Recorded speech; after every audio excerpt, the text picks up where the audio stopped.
நடிகரும் இயக்குனருமான கே. பாக்யராஜ் அவர்கள் கடந்த ஒரு சில நாட்களுக்கு முன்னாடி மாரடைப்பு காரணமாக உயிரிழந்திருந்தார். அவருடைய உயிரிழப்புக்கு பிறகு அவரை பற்றின நிறைய விஷயங்களை அவரோடு வாழ்ந்தவர்கள், நண்பர்கள், மேலும் பார்த்திங்கன்னா அவரோட ஒர்க் பண்ணவங்க, அவங்களுடைய வீட்டில் இருக்கக்கூடியவங்க, ஃபேமிலி மெம்பர்ஸ் அப்படின்னு ஒவ்வொருத்தருமே அவரை பற்றின நிறைய இன்ட்ரெஸ்டிங்கான விஷயங்களை பகிர்ந்துட்டுருக்காங்க. அதாவது இதுதான் இப்போ சோசியல் மீடியாவில் ரொம்பவே வைரலாகிட்டு இருக்கு அப்படின்னு சொல்லணும். அப்படி தாங்க இப்போவும் ஒரு விஷயம் நடந்திருக்கு.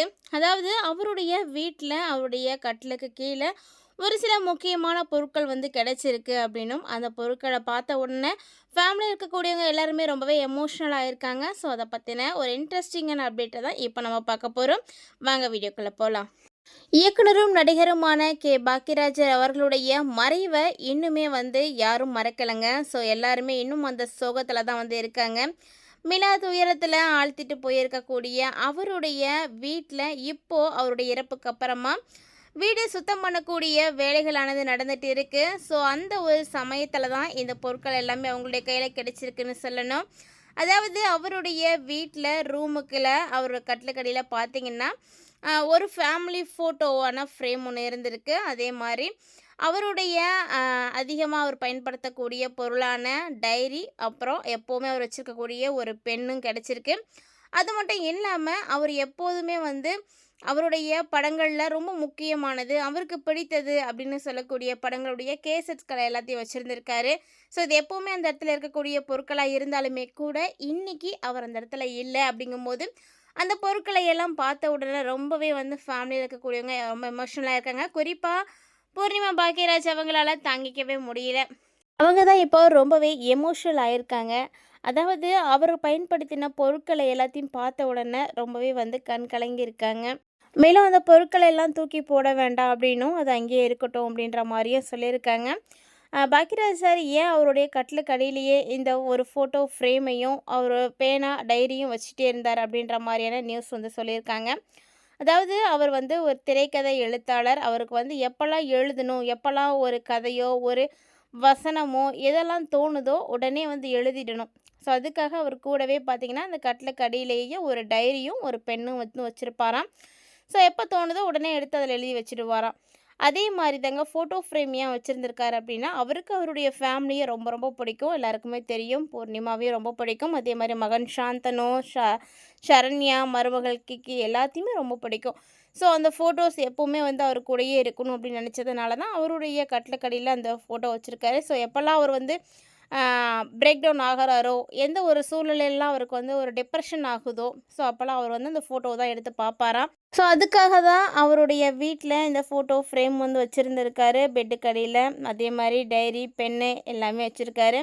ஸோ இது எல்லாத்தையுமே பார்த்த உடனே பணி செய்யக்கூடியவங்க காட்டியிருக்காங்க. எதையும் எடுத்து போட வேண்டாம், எல்லாம் அங்கேயே இருக்கட்டும் அப்படின்ற மாதிரி சொல்லிவிட்டு, இந்த பொருட்கள் எல்லாமே எனக்கு ரொம்ப ரொம்ப பொக்கிஷமானது, கண்டிப்பாக இது எப்போதுமே என் கூடயே தான் இருக்கணும் அப்படின்ற மாதிரியும், அதை அவங்க எடுத்து பத்திரப்படுத்தி அவங்களுடைய பீரோவில் பத்திரமா வச்சுக்கிற மாதிரியும் சொல்லியிருந்திருக்காங்க. ஸோ இந்த ஒரு விஷயம் எல்லாத்தையும் நிகழ வச்சுருக்குங்க. ஸோ எப்போதும் யாருமே நம்ம கூட இருக்கும்போது அவங்களுடைய அருமை தெரியாது அப்படின்னு சொல்லுவாங்க. அவங்க இல்லாத போது ஒவ்வொரு இடங்களிலுமே நம்ம உடையும் போது எல்லாமே அந்த உணர்வு நம்மக்கிட்ட போயிட்டே தான் இருக்கும். ஸோ அப்படி தான் பூர்ணிமா பாக்யராஜ் அவங்களுக்கும் இருக்குது. ஸோ அவர் பயன்படுத்தின பொருட்கள் எப்போதும் கூடயே இருக்கணும் அப்படின்னு ஆசைப்பட்றாங்க. ஏன்னா அவர் ஒன்றும் நோய்வாய்ப்பட்டோ படுத்த படுக்கையாக இருந்தோ ரொம்ப நாளாக கஷ்டப்படுத்திட்டோ இறக்க கிடையாதுங்க. ஸோ யாருமே எதிர்பார்க்காத ஒரு சமயத்தில் எதிர்பார்க்காத சூழ்நிலையில் நடந்த ஒரு விஷயந்தான். ஏன்னா 2 நாளைக்கு முன்னாடி கூட அவ்வளோ ஜாலியாக கோவா ட்ரிப் வரைக்கும் போயிட்டு வந்தவர் திடீர்னு இன்றைக்கி இல்லை காலையில் எழுந்து அப்படிங்கும்போது எல்லாருக்குமே ரொம்ப கஷ்டமாக தானே இருக்கும். ஸோ அப்படி தான் பூர்ணிமா பாக்யராஜுக்கும் இருந்திருக்கு. காலையில் இது வரைக்கும் கூட இருந்தவர் திடீர்னு இப்படி ஆகும், அவர் நம்மளை விட்டு போவார் அப்படின்னு யாரும் எதிர்பார்க்கல அப்படின்ற மாதிரிலாம் அவங்க சொல்லி எழுதியிருக்காங்க. அவர் இல்லை அப்படின்னாலும் அவருடைய நினைவுகள் இன்னும் எல்லாருக்கிட்டையும் இருந்துட்டு தான் இருக்குது அப்படின்றதுக்கு இந்த மாதிரியான பொருட்களே ரொம்ப உதாரணமாக இருக்குது. அதே சமயம் பாக்யராஜ் சார் எம்ஜிஆருடைய நல்ல ஃபேன் அப்படின்னு எல்லாருக்கும் தெரியும். ஸோ அவரை பற்றின ஒரு ஃப்ளாஷ்பேக் நியூஸும் வந்து கிடச்சிருக்குங்க. அதையும் நம்ம பார்க்கலாம். மறைந்த இயக்குனர் பாக்கியராஜ் எம்ஜிஆருடைய தீவிர ரசிகராக இருந்திருக்காரு. திரையுலகத்தில் எம்ஜிஆருக்கு மிகவுமே வந்து பிடித்த நெருக்கமான பழைய ஒரு சில இயக்குனர்களில் பாக்கியராஜ் வந்து ரொம்ப ரொம்ப முக்கியமானவராக இருந்திருக்காரு. எல்லாருக்கும் தெரியும், பாக்கியராஜ்க்கு வந்து திருமணம் பண்ணி வச்சதே எம்ஜிஆர் அவர்கள் தான். பாக்கியராஜுடைய திரைப்படங்களை பார்த்து பாராட்டி பேசிய எம்ஜிஆர் ஒரு விழாவில் பாக்கியராஜை தன்னுடைய கலை உலக வாரிசு அப்படின்னும் அறிவிச்சிருந்தார். ஸோ அது அப்போ சினிமாவில் இருந்த பலருக்கும் பொறாமையே இருந்துச்சுன்னே சொல்லலாம். பாக்கியராஜுடைய தூறல் நின்று போச்சு, முந்தானம் முடிச்சு, அந்த 7 நிமிடம் உள்ளிட்ட படங்களை எல்லாம் மனசார வந்து எம்ஜிஆர் அவர்களே பாராட்டியிருக்காருங்க. சமீபத்தில் பாக்கியராஜ் மாரடைப்பு காரணமாக இறந்திருந்தாலுமே கூட ஒரு சில மாதங்களுக்கு முன்னாடி அவர் எம்ஜிஆரை பற்றி ஒரு சில விஷயங்களை வந்து பகிர்ந்துக்கிட்டாரு. ஒரு பேட்டியில் அது தொடர்பான விஷயத்தை வந்து பேசியிருந்தார். அந்த வீடியோவும் இப்போ சமூக வலைத்தளங்களில் ரொம்பவே வைரலாகிட்டு இருக்குங்க. முன்னாடிலாம் அவர் சென்னைக்கு வந்த புதுசில் ஆற்காடு முதலியார் தெருவில் இருக்கக்கூடிய ஒரு வீட்டில் அவருக்கு தங்கறதுக்கு இடம் கிடச்சிருக்கு.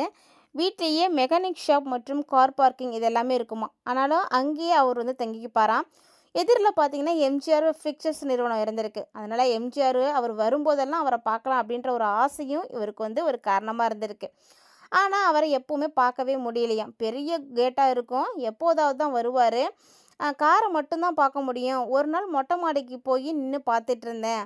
அப்போவும் அவர் நடந்து போகிற மாதிரி பேக்கில் இருந்து மட்டும்தான் என்னால் பார்க்க முடிஞ்சிச்சு. அதுக்கப்புறம் ஒரு நாள் அவர் காரில் இருந்து இறங்கி உள்ளே நடந்து போகும்போது கீழே இருந்து வாத்தியாரே அப்படின்னு வேகமாக வந்து ஒரு சவுண்டு கொடுத்தேன். ஒரு நிமிஷம் பார்த்தீங்கன்னா அந்த சவுண்டை கேட்டு எம்ஜிஆரே வந்து ஷாக் ஆகிட்டாரு. மேலே என்னை பார்த்ததும் முறைத்து என்ன அப்படின்னு கேட்டார். ஒன்றும் இல்லை, உங்களை பார்க்கணும் அவ்வளோதான் அப்படின்னு கையெடுத்து கும்பிட்டேன். பார்த்துட்டியா அப்படின்னு கேட்டார். பார்த்துட்டேன் அப்படின்னு சொன்னதும் சிரிச்சுக்கிட்டே கையசிச்சுட்டு உள்ளே போயிட்டாரு அப்படின்னு சொல்லியிருக்காரு. சூப்பராக இருக்கு இல்லைங்க. நாம் நேசிக்கக்கூடியவங்க நமக்கு பிடிச்சவங்களை எப்படியாப்பட்டாவது எவ்வளோ கஷ்டப்பட்டாவது போராடியாவது நம்ம பார்த்துடணும் அப்படின்னு நினைப்போம் இல்லையா. ஸோ அதே தான் இங்கேயும் பாக்கியராஜ் சார் செய்திருக்காரு. ஸோ எம்ஜிஆர் அவங்களுக்கு எவ்வளோ பிடிக்கும் அப்படின்றதே எல்லாருக்கும் தெரியும். ஏன்னா எம்ஜிஆர் அவர்கள் ஒரு ஒரு டைரக்டரை வந்து என்னுடைய கலை வாரிசு அப்படின்னு சொல்கிற அளவுக்கு பாக்கியராஜ் நடந்துட்டு இருந்திருக்காருன்னா பாருங்களேன். ஸோ எந்த அளவுக்கு வந்து அவருடைய உழைப்பு இருந்திருந்தால் அந்த இடத்துக்கு அவர் போயிருப்பார். நல்ல மனிதநேய மிக்க ஒருவர் தாங்க பாக்கியராஜ். ஸோ முன்னாடி காலங்களில் கஷ்டப்பட்டிருந்தாலுமே கூட இப்போ அவருடைய ஃபேமிலியை நல்ல செட்டிலாக நல்லா சூப்பராக தான் வச்சுருந்துருக்காரு. சந்தோஷமாக வாழ்ந்துட்டு இருந்த குடும்பம் திடீர்னு இப்படி ஒரு விஷயம் நடந்து போச்சு. இருந்தாலும் அந்த ஆன்மா சாந்தி அடையணும் அப்படின்னு இறைவன்ட்ட வந்து பிரார்த்தனை செய்துக்கோங்க. அதே மாதிரி நீங்கள் எவ்வளோ கஷ்டப்பட்டு போராடி உங்களுக்கு பிடித்தவங்களை யாரையும் பார்த்துருக்கீங்களா அப்படின்னு மறக்காமல் கமெண்ட்டில் வந்து கமெண்ட் பண்ணுங்கள். அதே போல் பாக்கியராஜ் சார் எடுத்த படங்கள், அவர் நடித்த படங்களில் உங்களுக்கு பிடித்தமான படம் எது? எப்போ போட்டாலும் இந்த படத்தை நான் பார்ப்பேன், இந்த படத்தை என்னால் மறக்கவே முடியாது அப்படின்னு சொல்லக்கூடிய அளவுக்கு உங்களுடைய மனசில் நீங்கள் இடம் பிடித்த படம் என்ன அப்படின்றதையும் மறக்காமல் கமெண்ட்டில் கமெண்ட் பண்ணுங்கள். இந்த மாதிரி பாக்கியராஜ் சாரை பற்றின நிறைய அப்டேட்ஸை நீங்கள் உடனுக்குடன் பார்த்து தெரிஞ்சுக்கணும்னு நினைக்கிறீங்கன்னா நம்ம சேனலை சப்ஸ்கிரைப் பண்ணிட்டு ஃபாலோ பண்ணிக்கோங்க. மீண்டும் இந்த மாதிரி சூப்பரான அப்டேட்டோட நெக்ஸ்ட் வீடியோவில் சந்திக்கலாம்.